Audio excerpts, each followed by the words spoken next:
सबसे और लास्ट में भी पुत्र प्रिय होता है, ऐसा वर्णन कर देते हैं। तो पुत्र से भी प्रिय है। तो कहते हैं इस प्रकार से ऐसे जो प्रिय आत्मा है वह आत्मा अन्वेष्टव्यम, जानने योग्य है। अब आगे कहते हैं आत्मानम एव अवेद अहम ब्रह्मास्मि इति आत्मतत्वम एकम विद्या विषय। आत्मानम अवेद, मैंने आत्मा को जाना, इन सभी के बीच में अपने आप को जाना। आत्मानम अवेद, मैंने अपनी आत्मा को जाना और जानते हम ब्रह्मास्मि, ऐसा मैंने जान तो मैं सर्वम अभवत, सब कुछ हो गया। कैसा हो गया? सर्व हो गया। जिन जिन मनुष्यों के मध्य में जिस जिस साधक ने, जिस जिस स्त्रियों के मध्य में जिस स्त्री ने, अथवा जिस देवताओं के मध्य में जिस देवता ने, जिस जिस राक्षस आदि के मध्य में जिस जिस किसी ने अपने आप को जाना, ब्रह्म रूप से अपने आप को जाना, तो जानते ही उसके हो गए सर्वम अभवत, सब कुछ हो गया, व्यापक हो गया। जैसे वामदेव ऋषि ने अपने मध्य में, सभी मनुष्यों के मध्य में, देवताओं के मध्य में अपने आप को ब्रह्म रूप से जाना, तो जानते कैसे हो गए सर्वम अभवत। आत्मनम अवेद, आत्मानम एव अवेद, मैंने उस आत्मा को जाना था, तो जानते ही उसको कैसा अनुभूति हो गई, हम ब्रह्मास्मि, मैं ही ब्रह्म हूँ, मैं ब्रह्म ही हूँ। इस प्रकार से जानते ही उसको अनुभूति होती, व्यापक हो गया। इति आत्म तत्वम, ये आत्म तत्व एक आत्म तत्व है, विद्या विषया, विद्या का विषय है। यस्तु, अब यहाँ पर ये कितने कीर्तन तक, यहाँ तक विद्या का विषय का वर्णन कर दिया। अब अविद्या का खंडन करने के लिए अविद्या को अलग वर्णन करते हैं। ये अविद्या इस प्रकार से है,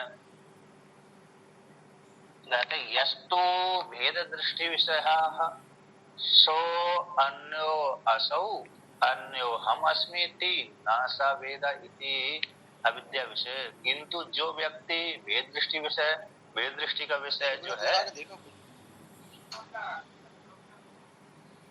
तो वेद की दृष्टि को वर्णन करते हैं जो लोग, है ना, मतलब कहते हैं यस्तु वेद दृष्टि, वेद दृष्टि का जो विषय है ऐसा है, वेद दृष्टि करता अपने से भिन्न जानते। सो अन्य असो, अमुक जो सामने मेरे खड़ा हुआ पुरुष वो भिन्न है, इसकी आत्मा मेरे से भिन्न है। इससे जो सामने खड़ा हुआ पुरुष के भीतर जो आत्मा है मेरे से भिन्न है। और असौ अन्यो हम अस्मि, इससे मैं भिन्न हूँ। इस प्रकार से जो भेद दृष्टि का विषय है, वो भेद दृष्टि से अपने से भिन्न दूसरे को जानता है। तो जानता मतलब चेतन रूप से भिन्न भिन्न जानता है, शरीर रूप से तो भिन्न जानेगा, वो तो व्यवहारिक रूप से भेद तो जाननी चाहिए, लेकिन पारमार्थिक रूप से चेतन चेतन में भेद करता है तो कहना सा वेदा, नहीं जानता। इति अविद्या विषय, ये अविद्या का विषय है, अविद्या विषयक है, अज्ञान कार्य इति आवत है। तो इस प्रकार से तो ये भेद है, विद्या का विषय वर्णन कर दिया, अविद्या का वर्णन कर दिया। अब पुनः वो श्रुतियों के द्वारा वर्णन करते हैं, तो आगे भी यहाँ पर श्रुतियां आएंगी। तो कहते हैं एकदा एव अनुदृष्टव्यम, मेरी तो आ रही है, आपकी नहीं आ रही होगी, आपके में थोड़ा समस्या होगी। देखो आप लोग रही है, बढ़िया आवाज आ रही है स्वामी जी, अच्छी आवाज आ रही है, हमारी भी अच्छी आवाज आ रही है। ठीक है, अच्छा, जिसको नहीं आती है उसको दोबारा काट कर फिर जोड़ लेना चाहिए ना।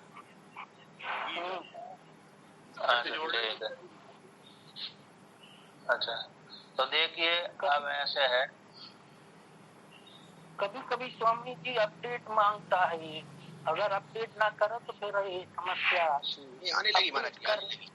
अच्छा, सही, हाँ। तो देखिए अब कहते हैं एकदा एव अनुदृष्टव्यम,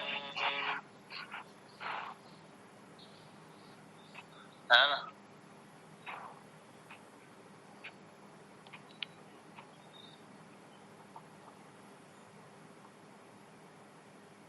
तो कहते हैं एकदा एव अनुदृष्टव्यम, तो एक प्रकार से विज्ञान घन एक रसत्व लक्षणेन एकेन एव रूपेण। तो यहाँ पर वर्णन कर दिया एक दैव अनुष्ठव्यम, एक प्रकार से कैसे, तो 7 नंबर टिप्पणी में इसका व्याख्यान किया है। विज्ञान घन, घन जैसे आपने देखा होगा जो लोहार के पास जाते हैं तो ऊपर जो उठा करके पीटा जाता है, नीचे तो कूट रहता है, ऊपर वाला जो उठा करके जो भी लोहार कूटता है लोहे को, बीच वाले लोहे को, ऊपर वाले को जो लकड़ी जिसमें लगी रहती है उसको घन बोलते हैं। तो प्रज्ञान घन उस घन के समान ठोस है, विज्ञान ही विज्ञान है। ऐसे विज्ञान घन एक रसत्व लक्षण के द्वारा एक रूप से आत्मा अनुदृष्टव्यम, जानने के योग्य है। जो तब्यत प्रत्यय होता है विधि अर्थ में होता है, योग अर्थ में होता है, तो वह जानना चाहिए, जानने योग्य है वह आत्मा। अब यहाँ पर ये श्रुति इस प्रकार से एक रूप से जानने के योग्य विधान करती है। आत्मा को भिन्न भिन्न करके नहीं जाने कि मेरी आत्मा अलग है, उसकी आत्मा अलग है, सामने की आत्मा अलग, सामने वाले व्यक्ति या किसी की आत्मा भिन्न है मेरे से और मैं अलग हूँ। तो इस प्रकार से श्रुति खंडन करती है। एक प्रकार से सभी के भीतर मेरी आत्मा गई हुई है। तो उदाहरण देते हैं, तो ये दृष्टि का निंदा करती है श्रुति यहाँ पर। तो मृत्यु हो स मृत्यु आपनोति या यह नानेव पश्यति इति, कहते एक मृत्यु से दूसरी मृत्यु को प्राप्त होता है। जो कोई भी व्यक्ति इस शरीर में रह करके नाना पश्यति, नाना समान अपने से भिन्न को देखता है कि मेरी चेतन आत्मा अलग है, उसकी चेतन आत्मा भिन्न है, तो हम सभी व्यक्तियों की चेतन आत्मा भिन्न भिन्न है। जो इस प्रकार से देखता है एक मृत्यु के बाद दूसरी मृत्यु को प्राप्त हो जाता है। अर्थात इस जन्म में तो मनुष्य होने की प्राप्ति हो गई, अगले जन्म में हो सकती है जैसा उसके कर्म होंगे उस कर्म के अनुसार पर उसको दूसरी होने की प्राप्ति होगी, चाहे वो स्त्री बने चाहे पुरुष बने अथवा अन्य कोई बन जाए, किंतु उसको अभी एक प्रकार से आत्मज्ञान की प्राप्ति नहीं हुई। तो इस प्रकार से श्रुति ने निंदा कर दी, जो नाना देखने वाले के लिए कह दिया एक मृत्यु से दूसरी मृत्यु को प्राप्त होता है। तो इति एवं आदि भी इत्यादि श्रुतियों के द्वारा, आदि भी का अर्थ है श्रुतियों के द्वारा। और भी जान लेना चाहिए कि प्रविभक्त विभाग करके श्रुति ने दिखला दी। विद्या अविद्या विषय सर्व उपनिषदों, संपूर्ण उपनिषदों में जितने ही उपनिषद उनमें विद्या और अविद्या का विभाग करके दिखलाया गया है, दिखला दिया गया है कि विद्या का विषय जो होता है वो एक रूप से जानने का है, अविद्या का विषय वेद दृष्टि वाला है, उसकी निंदा की जाती है। तो अब आगे कहते हैं तत्र च अविद्या विषय है सर्व एव साध्य साधन आदि भेद विशेष विनियोगेन व्याख्याता आह तृतीय अध्याय परिसमाप्ति। जो विद्या और अविद्या का विषय सारे उपनिषदों के मध्य में जो बृहदारण्यक उपनिषद है उसमें भी सारे संपूर्ण उपनिषद में यहाँ पर जो दिखला सारे सर्व उपनिषद सु बोल दिया संपूर्ण उपनिषदों में, तो ये तो एक ही उपनिषद है। तो क्या बृहदारण्यक उपनिषद को लेकर के यहाँ पर वर्णन किया, क्योंकि एक दैव अनुष्ठव्यम ये श्रुति 4:4-20 की है, 4 और मृत्यु हो समृत्यु आपनोति यह नाने पश्यति, ये 4:4-19 की है। तो यहाँ पर ये दोनों 4:4-19 की, एक 19 का मंत्र है एक 20 का मंत्र है। तो इसमें दोनों में आगे भी विद्या का भेद दूर से वर्णन किया गया है। तो इस और पहले की श्रुतियों ने भी वर्णन कर दिया है। तो जितने इस उपनिषद में भी है और अन्य उपनिषदों में भी है, तो दोनों का विद्या का विषय अलग होता है, अविद्या का विषय अलग होता है। और यहाँ पर भी कहते तत्र विद्या और अविद्या के विषय में, अविद्या विषय में अविद्या का जो विषय है सर्व एक संपूर्ण, अविद्या के विषय कैसे होता है साध्य साधन भेद वाला होता है। साध्य साधन आदि भेद विशेष विनियोग के द्वारा इस अध्याय में, इस बृहदारण्यक उपनिषद में प्रथम द्वितीय अध्याय में व्याख्यात है। कहाँ पर व्याख्यान किया? तृतीय अध्याय परिसमाप्ति। जब तक तृतीय अध्याय समाप्त नहीं हुआ तब तक उसका व्याख्यान किया गया है। तो पूरे तृतीय अध्याय की परिसमाप्ति पर्यंत तक अविद्या के विषय रूप से प्रतिपादन किया गया है, व्याख्यान हो गया। अर्थात तीसरा जो अध्याय है, अर्थात उपनिषद क्रम से पहला अध्याय, आरण्य क्रम से तीसरा अध्याय, क्योंकि आरण्य क्रम से जो 2 अध्याय है उसमें हिरण्यगर्भ की किस प्रकार से कर्मकांड लोक है, हिरण्यगर्भ लोक है ब्रह्मलोक में रासु यज्ञ के द्वारा उस लोक फल की प्राप्ति होती है, उसका वर्णन किया गया है। अश्वमेध यज्ञ का वर्णन किया गया है। तो क्रिया के माध्यम से उस लोक को प्राप्ति हो जाती है। जिन साधकों को अधिकार नहीं है और उनको भी ब्रह्मलोक फल की इच्छा है तो मैं भी ब्रह्मलोक में जाऊं, ऐसे उन लोग साधकों के लिए इस उपासना का प्रतिपादन किया गया है। उपासना में कुछ लगता नहीं है, उपासना में द्रव्य आदि का त्याग की जरूरत नहीं रहती, लेकिन कर्म में तो द्रव्य त्याग किए बिना कर्म हो ही नहीं सकता। अग्निहोत्र में जब तक आहुति नहीं डालेंगे तब तक वो अग्निहोत्र संपादन नहीं होगा। इसलिए कर्म में तो द्रव्य का त्याग क्रिया आदि करना ही पड़ती है, किंतु उपासना में तो आप बैठे बैठे मंत्र का जाप करिए, चिंतन करिए, कुछ लगना आदि है नहीं है, बस इतना ही है कि आप मन एकाग्र करके उसका चिंतन कर सकते हैं। तो इस प्रकार से तृतीय अध्याय की परिसमाप्ति पर्यंत तक वो पहला अध्याय, दूसरा अध्याय कैसा हो गया, उपनिषद आरण्य क्रम से वो कर्मकांड का था या कर्म के माध्यम से ब्रह्मलोक की फल की प्राप्ति। वो तीसरा अध्याय उपासना के माध्यम से ब्रह्मलोक फल की प्राप्ति तो समान है, लेकिन एक में क्रिया को लेकर के, एक में चिंतन को लेकर के। तो तीसरे अध्याय समाप्ति पर्यंत तक सारा साध्य साधन आदि के विषय रूप से, विषय के विनियोग रूप से पूरा अविद्या का विषय का वर्णन कर दिया गया, व्याख्यान कर दिया गया है। अब यहाँ पर कहते हैं आगे,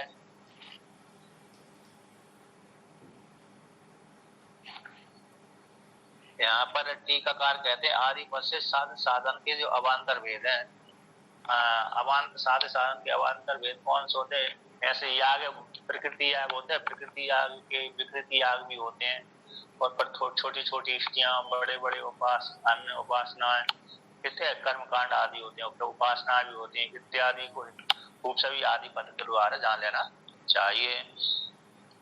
तस्मिन उस प्रकार से इसमें विनियोग की व्यवस्थापनम तेन इत्यादि इस अध्याय के द्वारा विनियोग के माध्यम से इस प्रकार से करना चाहिए, कर्मकांड इस प्रकार से करना चाहिए, उपासना इस प्रकार से करना चाहिए। तो दोनों को विभाग पूर्वक दिखला दिया गया है। इसमें विशेष रूप से तीसरे अध्याय में यानी प्रथम अध्याय में अविद्या के विषय को लेकर के। अब यहाँ पर कहते हैं उपसंगार ब्राह्मण के अंत में व्रत को अनुपासते साचा।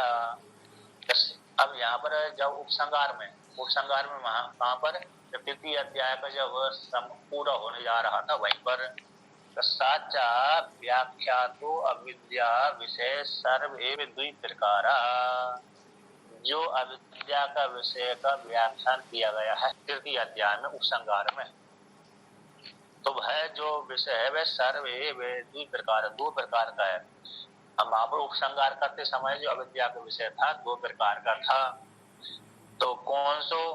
ब्राह्मण के अंत में, अर्थात ब्राह्मण के अंत में कौन सा था कि जो छठा ब्राह्मण था प्रथम अध्याय का तृतीय अध्याय का, उसमें स्थूल भाग को लेकर के और सूक्ष्म भाग को लेकर के, यानी जो प्राण इससे छन्न है, यानी स्थूल नाम रूप से छन्न है, और नाम रूप कौन हो गए? विराट के अंग हो गए, है ना, और जो उसके भीतर प्राण है हिरण्यगर्भ हो गया। इसलिए 1 नंबर टिप्पणी में दिया है स्थूल सूक्ष्म देहात्मकम संघात रूपम इति आवत। तो 2 प्रकार से अविद्या का विषय को ब्राह्मण के अंत में उपसंहार किया गया है, उसी को विवरण करते हैं। अंतः प्राण उपष्टम विभो गृहस्य इव स्तंभादि लक्षण प्रकाशको अमृतः। जैसे अंतः प्राण, शरीर के भीतर जो प्राण है वह उपस्तंभक है यानी धारक है। किसका धारक है? स्थूल शरीर का। यदि स्थूल शरीर के भीतर सूक्ष्म शरीर न रहे तो स्थूल शरीर तुरंत ही गिर जाएगा और गिर करके फिर नष्ट भ्रष्ट हो जाएगा। तो उदाहरण दिया है जैसे गृहस्य इव स्तंभादि लक्षण, जैसे ग्रह के भीतर स्तंभ आदि होते हैं उसके भीतर देते हैं और उसको धारण करते हैं, है ना। घर के भीतर जो लकड़ी का स्तंभ बना देते हैं, कोई पत्थर का स्तंभ बनाते हैं, कोई दीवार का, कोई ईंटों का स्तंभ बनाते हैं। तो वह स्तंभ छत आदि को धारण करते हैं।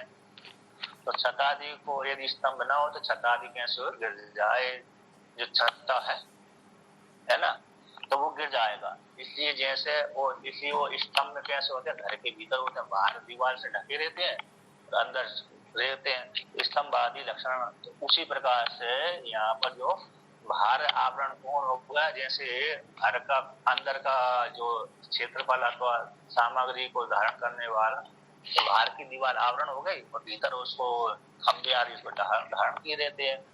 उसी प्रकार से यहाँ पर भी कैसे है, प्राण भीतर है, वो उसको धारण कर रहा हुआ है, इसको धारण किया हुआ है स्थूल शरीर को। नहीं तो कहते हैं अब प्रकाश है और अमृत है, यानी प्रकाशन करता रहता है। अर्थात जब तक प्राण रहते हैं शरीर के भीतर तब तक वह प्राण है, शरीर अच्छा दिखता है ना, अर्थात सुंदर दिखता है, तो हर कोई व्यवहार करता है। जिस काल में प्राण निकल जाते हैं उसी काल में वो उस शरीर से व्यवहार करना बंद कर देते हैं लोग। इसलिए प्रकाशक भी है और अमृत है, अर्थात बहुत बिना जब तक ज्ञान नहीं होता तब तक बना रहता है, अथवा महाप्रलय तक पर्यंत तक बना रहता है, दोनों प्रकार से। अब यहाँ पर कहते हैं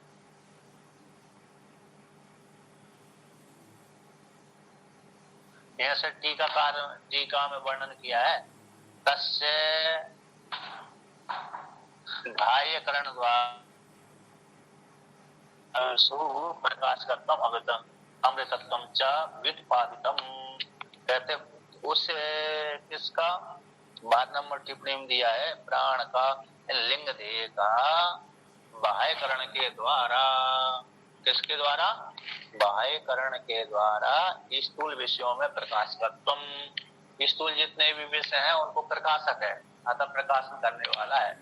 क्योंकि इंद्रिय बाहर के घट को, पट को, मट को प्रकाशन करती रहती हैं, इसलिए प्रकाशक है। इंद्रियों के माध्यम से ज्ञान होता है, स्थूल शरीर तो स्वतंत्र ज्ञान नहीं करता, इंद्रियों के माध्यम से ज्ञान होता है, इसलिए प्रकाशक भी है। अमृतत्व में अमृतत्व इसलिए है क्योंकि विनाशील नहीं होता जल्दी, जब तक महाप्रलय नहीं होती है, तो जब तक ज्ञान नहीं होता, इसलिए तब तक बना रहता है, इसलिए अमृत भी है। इस प्रकार से व्युत्पादितम। अब आगे कहते हैं, और भी कहते हैं, दो ही प्रकार से जो व्याख्यान किया गया है कि जो जगत इसी अध्याय में एक स्थूल शरीर, एक सूक्ष्म शरीर, स्थूल शरीर सूक्ष्म शरीर दो प्रकार से जो कथन किया गया है उसको लेकर दिखलाते हैं। तो बाह्यश्चा कार्य है लक्षणो, अप्रकाशक उपजन अपाय धर्म तृण कुश मृतिका समो गृहस्य इव सत्य शब्दवाच्यो मर्त्य।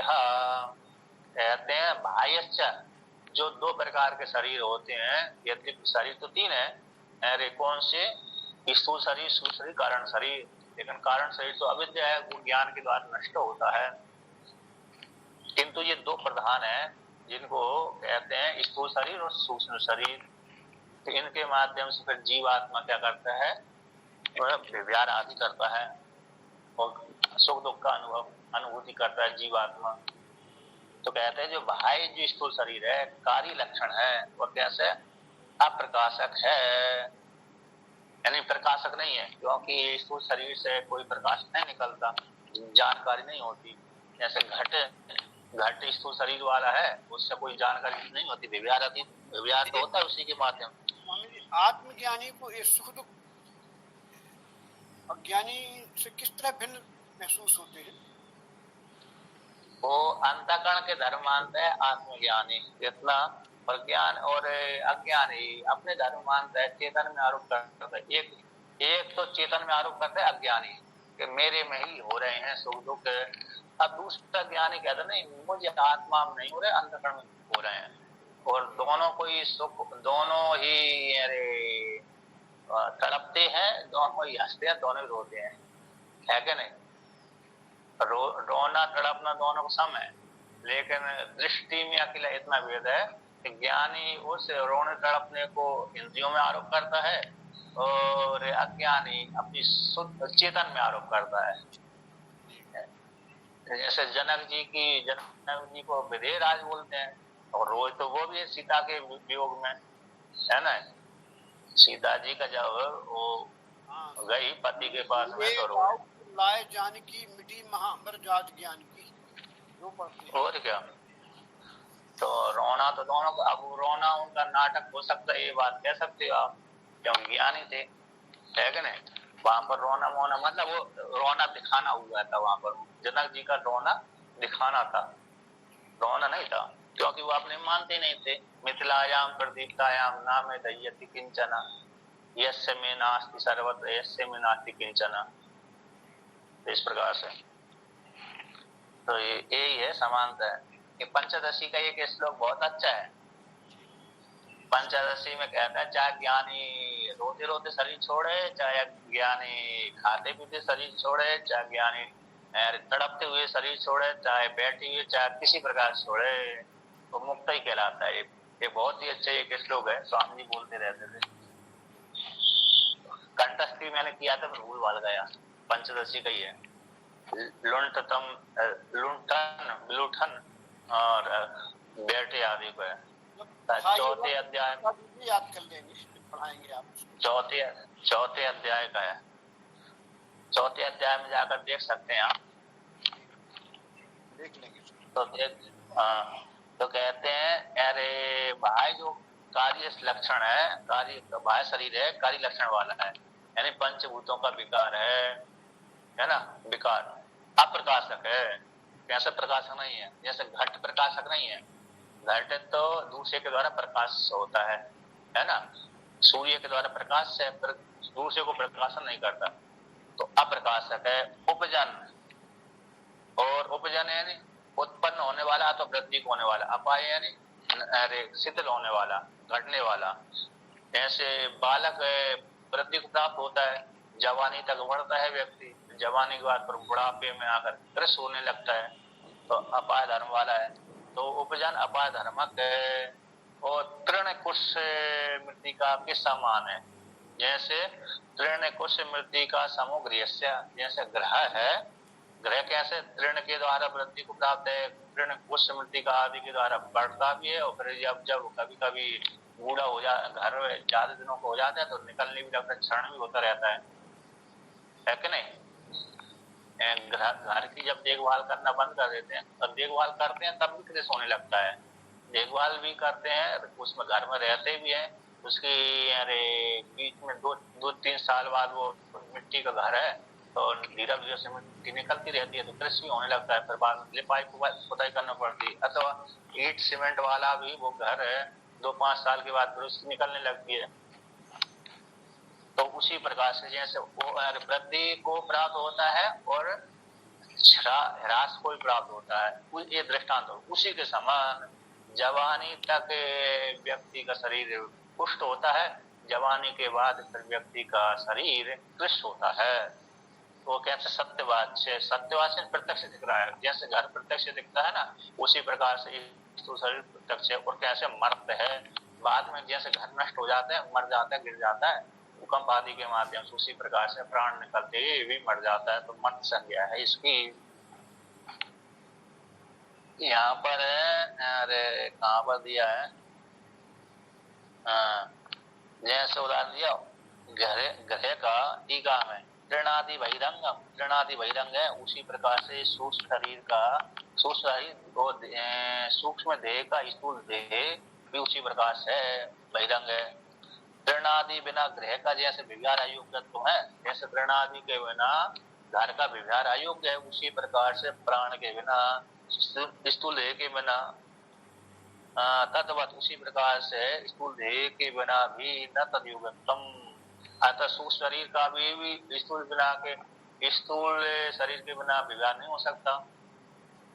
जैसे यहाँ पर किया है, टीकाकार कहते हैं कि तृण आदि के बिना घर का विव्यार नहीं होता, उसी प्रकार से स्थूल शरीर के बिना सूक्ष्म शरीर भी विव्यार नहीं कर सकता, क्योंकि आधार तो स्थूल शरीर ही चाहिए। सूक्ष्म शरीर को एक दूसरे के आश्रय रहते हैं, एक दूसरे के बिना एक दूसरे कार्य नहीं कर सकते। स्वप्न शरीर में थोड़ी भिन्नता रहती है। स्वप्न शरीर में तो वो वासना में संस्कार को वो भोगता है और वहां पर सूक्ष्म स्थूल शरीर की गंध मात्र रहती है। इस प्रकार से वहां पर सुख दुख करता है, मानसिक भोग होते हैं। स्वप्न शरीर में जितने भी भोग होते हैं ना वो मानसिक होते हैं। तो एक जगह तो आपने पढ़ते सुना होगा कि ब्रह्मलोक का जो है वो मानसिक होता है, मानसिक भोग होते हैं ब्रह्मलोक में। तो अब आगे वर्णन करते हैं सत्यवाच्य प्रत्यक्ष। तो सत्यवाच्य क्यों बोला है कि सत्य सत्य ये शब्दवाच्य, क्योंकि पहले जो इससे पीछे वाले ब्राह्मण में ना, ब्राह्मण के अंत में नाम रूप कैसे सत्य थे, तो सत्य के द्वारा है, नाम रूप सत्य है और उसके भीतर प्राण है, अंदर है, अमृत है। तो सत्यवाच्य शब्द शरीर होता है। तेन अमृत शब्दवाच्य प्राण छन्न इति च उपसंगतम। इसी हेतु से नाम रूप सत्य है, इसी हेतु शरीर कैसे सत्य है, दिखने वाला है, प्रत्यक्ष है, उसी के नाम रूप होते हैं। इसी हेतु से अमृत शब्दवाच्य वहां पर उसी ब्राह्मण के अंत में, यानी प्रथम अध्याय के तृतीय अध्याय के अंत ब्राह्मण में, छठे ब्राह्मण के अंत में तो वर्णन किया गया कि इसी हेतु से कहते हैं अमृत शब्दवाच्य, जो अमृत शब्दवाच्य है वह कैसे प्राण के द्वारा, अमृत शब्दवाच्य जो प्राण है इस नाम रूप के द्वारा छन्न ढका हुआ है। इस प्रकार से तृतीय अध्याय के अंत में उपसंहार किया गया। अतः उपनिषद क्रम से पहले अध्याय में ये उपसंहार किया गया है। तो स्थूल शरीर सत्य नाम से है और स्थूल शरीर अमृत नाम से संज्ञा को प्राप्त होता है। तो इतना ही संसार है और आगे उसी को और वर्णन करते हैं। कहते हैं वृत्त का वर्णन करके, वृत्त कोई अनुवाद करके अजाशत्रु ब्राह्मण को अवतारयति। अजाशत्रु ब्राह्मण जो आगे द्वितीय अध्याय का चल रहा है उसको अवतरण करते हैं। सा एव च प्राणो बाह्य आधार भेदेषु अनेकदा विस्तृता। जो प्रथम अध्याय के अंतिम में नाम रूप के द्वारा ढका हुआ जो प्राण हिरण्यगर्भ है, समष्टि में हिरण्यगर्भ, व्यष्टि में हमारे शरीर के भीतर प्राण है।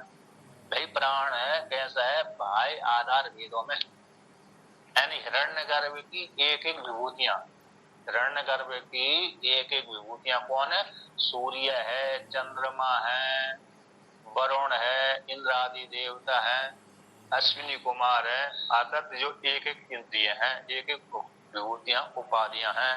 तो प्राण जो बाह्य आधार भेदों में, यहाँ पर स्थूल देह, सूक्ष्म देह, यहाँ पर 4 नंबर टिप्पणी में टिप्पणीकार कहते हैं सूक्ष्म देह जो प्राण है बाह्य आधार भेदों में अनेक प्रकार से विस्तार को प्राप्त हुआ है। आगे जो द्वितीय जब अजाशत्रु दृप्तवाला की के जो दृप्तवाला की ने गौण ब्रह्म जो ब्रह्म मुख्य ब्रह्म सगुण ब्रह्म को ही निर्गुण ब्रह्म रूप से प्रतिपादन किया गया था।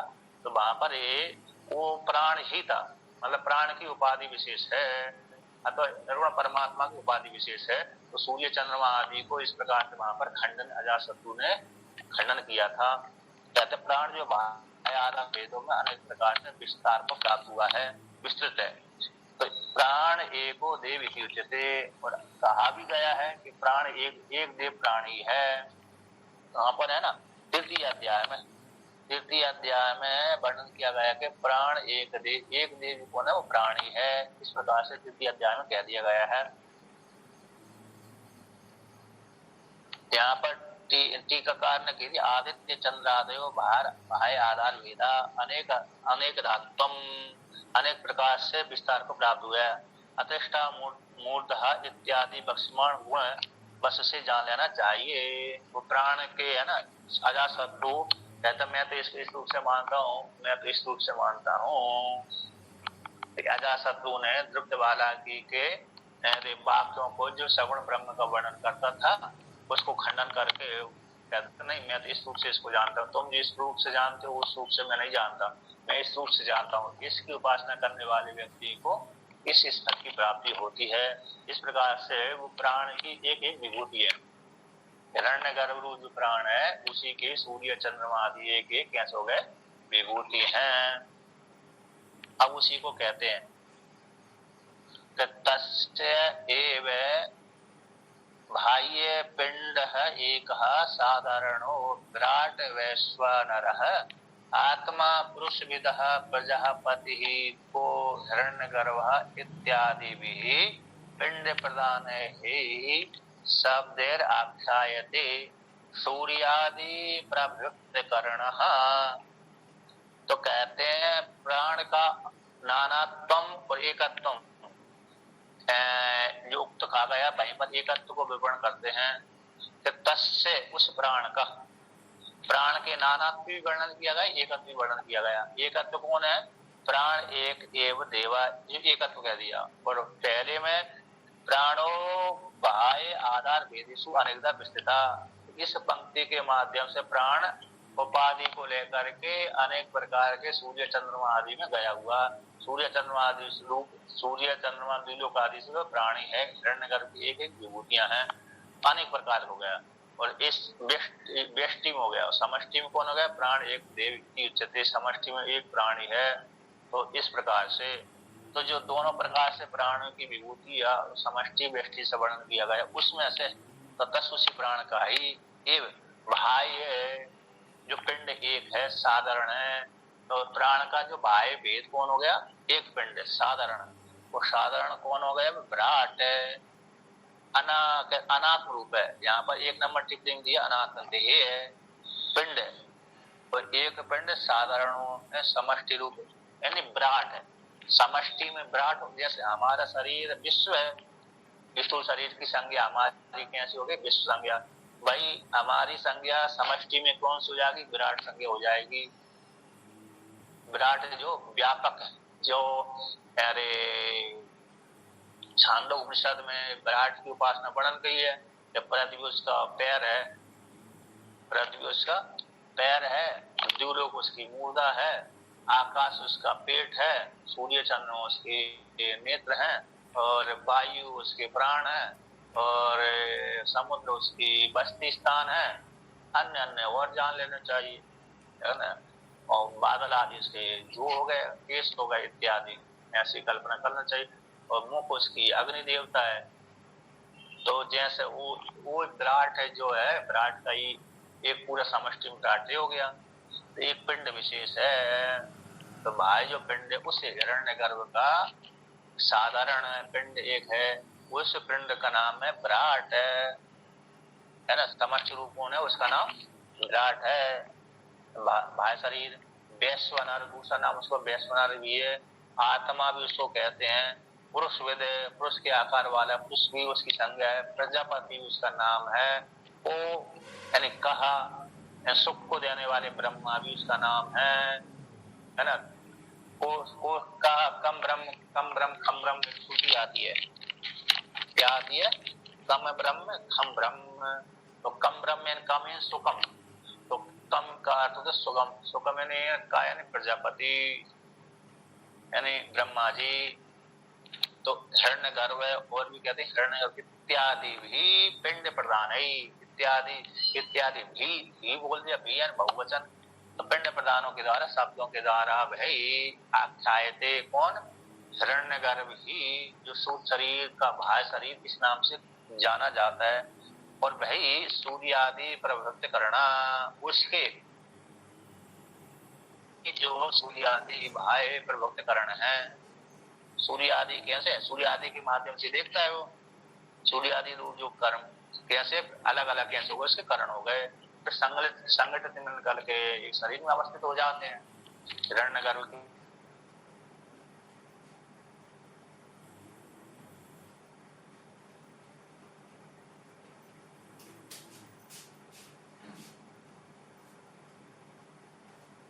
जो चंद्रमा, तो यहाँ पर कहते हैं इस प्रकार से जान लेना चाहिए।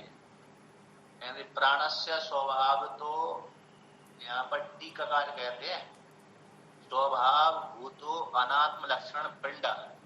टीका में स्वभाव भूत है, स्वभाव से ही ऐसा है, अनात्म लक्षण वाला है, आत्म लक्षण वाला नहीं है। यानी कौन? स्वरूप है, पिंड है, समष्टि रूप जो विराट है। हिरण्यगर्भ आदि शब्दों के द्वारा, हिरण्यगर्भ आदि शब्द उपाधि विषयों के द्वारा तत्र तत्र स्मृति श्रुति स्मृति उच्यते। कहते हैं जो विराट शरीर ही, जो कैसे आत्मा नहीं है, अनात्म लक्षण वाला है, ऐसा पिंड समष्टि रूप है। वही विराट नाम का है, विराट नाम का जो शरीर है, नाम वाला है, हिरण्यगर्भ का जो हार का शरीर है, इस स्मृति में और श्रुतियों में तत्त नाम के द्वारा वहां पर व्याख्यान किया गया है, हिरण्यगर्भ आदि शब्दों के द्वारा। हिरण्यगर्भ आदि शब्दों के द्वारा, फिर बाद में बोली उपाधि के द्वारा, कि उसी के कैसी है, हिरण्यगर्भ की, सूक्ष्म शरीर की, प्राण की, समष्टि में हिरण्यगर्भ की, व्यष्टि में प्राण की, एक उपाधि विशेष नामों के द्वारा तत्त स्थानों पर मतलब श्रुतियों में और स्मृतियों में व्याख्यान किया गया है। जो भाई स्थूल शरीर, उसके भाई स्थूल शरीर के ही चक्षुरादि कारण है। अब इस प्रकार से एक हिरण्यगर्भ का जो शरीर है, इस कितने नामों के द्वारा, बाह्य शरीर इस तीन नामों के द्वारा स्थापित है, अथवा प्राण के ही, प्राण का जो बाह्य शरीर है, प्राण जिसमें रह रहा है और प्राण जिसको धारण करता है, उसी के ही उसके बाह्य उपाधि कितने नाम वाली है। कितने नाम वाली हो गई, विराट, वैश्वानर, आत्मा, पुरुष, प्रजापति, काहा और हिरण्यगर्भ इत्यादि नामों के द्वारा जान लेना चाहिए। अब कहते हैं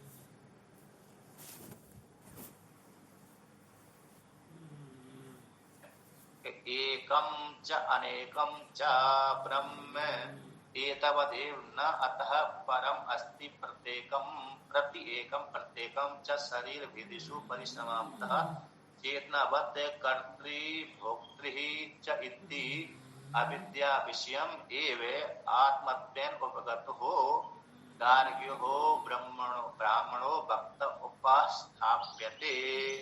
एक है जो हिरण्यगर्भ समष्टि में और व्यष्टि में भाई दोनों में तत्व तो उपाधि में गया हुआ है, हिरण्यगर्भ स्थूल विराट शरीर के माध्यम से एक और अनेक है, एक और अनेक जो ब्रह्म है, एतवत इतना ही है, एक ब्रह्म हो गए, अनेक उपाधि रूप में गया हुआ है, एतवत इतना ही ब्रह्म है, न अतः परम अस्ति, इससे भिन्न कोई दूसरा और आगे नहीं है, इससे और कोई श्रेष्ठ नहीं है। ब्रह्म जो परमात्मा है तो इतना ही है। उस पक्षी के रूप में जो तृप्तवाला की कहता है, तृप्तवाला की इतना ही ब्रह्म को जानता था कि हिरण्यगर्भ तक ही वो सीमित था। कहाँ तक सीमित था? बाला की जो गर्भोत में उत्पन्न हुआ था, बाला की हिरण्यगर्भ पर्यंत तक ही उसका ज्ञान था, इससे आगे उसका ज्ञान नहीं था।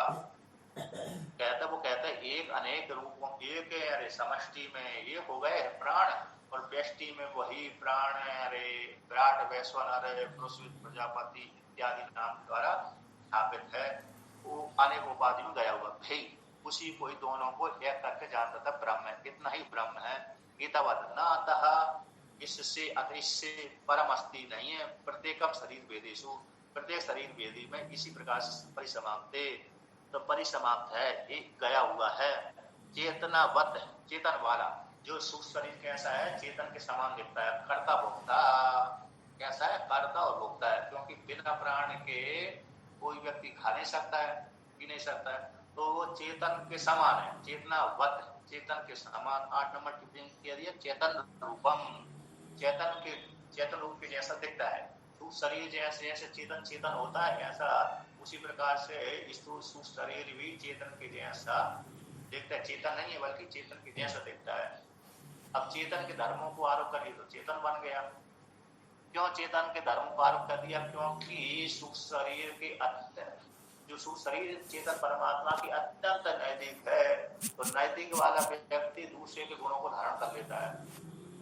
उसमें कभी कभी ऐसी योग्यता रहती है ना, किसी में जैसे संग का असर होता है नहीं होता, संग के असर से व्यक्ति दूसरे के गुणों को अपने में धारण कर लेता है, तो ये संग का असर है। उसी प्रकार से संग उसका हुआ चेतन का, अचेतन का चेतन के साथ संग हुआ, तो चेतन के धर्मों को उसने आरोप कर लिया, तो चेतन जैसा दिखने लगा। चेतन प्राण है यानी हिरण्यगर्भ सूक्ष्म शरीर चेतन जैसा दिखने लगा, यद्यपि जड़ है किंतु चेतन जैसा दिखने लगा। चेतनावत, चेतन रूप वाला हो गया, कर्ता भोक्ता इत्यादि। अविद्या विषयम, यद्यपि प्राण के ही धर्म है क्योंकि मन का धर्म है सुख दुख, प्राण के धर्म खाना पीना, शरीर के धर्म है जन्म, अरे क्या है जन्म मृत्यु। तो प्राण जो मन है, जो श्रुति ने बोली है कि अविद्या के घिरी भय लज्जा आदि सारे मन के धर्म है, अंतरण के धर्म है। तो कर्ता भोक्ता तो इसी के होते हैं। लेकिन चेतन जो आरोप हो गया उसमें, चेतन जैसा जो आरोप हो गया वो इसी शरीर को ही चेतन मानने लगा। कर्ता कर्तृत्व धर्म और भोक्तृत्व धर्म इसी के ही है। इसके धर्म है विशिष्ट रूप से, मतलब भोक्तृत्व धर्म मन के है। लेकिन आरोप हो गया है ना विशिष्ट रूप से, तो संपूर्ण जगत का कर्ता कौन है? परमात्मा है। संपूर्ण जगत का कर्ता परमात्मा, उपाधि को लेकर के, माया को लेकर के। और जो प्राण के धर्म में कौन हो गया? सुख दुख, प्राण धर्म भूख प्यास लगना प्राण के धर्म है ना, सुख दुख मन के धर्म है। षडूल में ऐसा बोला था, वहां पर एक छुट्टी आई थी, लज्जा भय सुख दुख। परमात्मा जीव रूप से कर्ता भोक्ता कहलाया स्वामी ने। परमात्मा जीव रूप से कर्ता और भोक्ता कहलाएगा। परमात्मा तो उपाधि को लेकर के भोक्ता, अंतःकरण उपाधि के जो भोग है ना, वो परमात्मा मार्ग हो जाते हैं। उपाधि के है, आत्मा में नहीं है। अंतःकरण जो नैयायिक आदि आत्मा के धर्म मानते हैं, लेकिन अरे वेदांत में आत्मा के धर्म ना होकर के अरे कर्ता भोक्ता है। हाँ, अरे अंतःकरण के धर्म है, सुख दुख आत्मा के नहीं है। जी हाँ। तो वहां पर गया मतलब किसके? आत्मा के धर्म नहीं है बल्कि मन के धर्म। लेकिन जो कर्ता है, संपूर्ण जगत का कारण है, वो परमात्मा ही है। संपूर्ण जगत का कारण तो परमात्मा ही, माया रूप उपाधि को लेकर के मात्र से संसार का कार्य चल रहा है। माया रूप उपाधि को लेकर के, और कर्तृत्व धर्म है, भोक्तृत्व धर्म उपाधि को लेकर के, आत्मा के धर्म नहीं है। भोक्तृत्व धर्म जैसे सांख्य तत्व में आत्मा को भोक्ता माना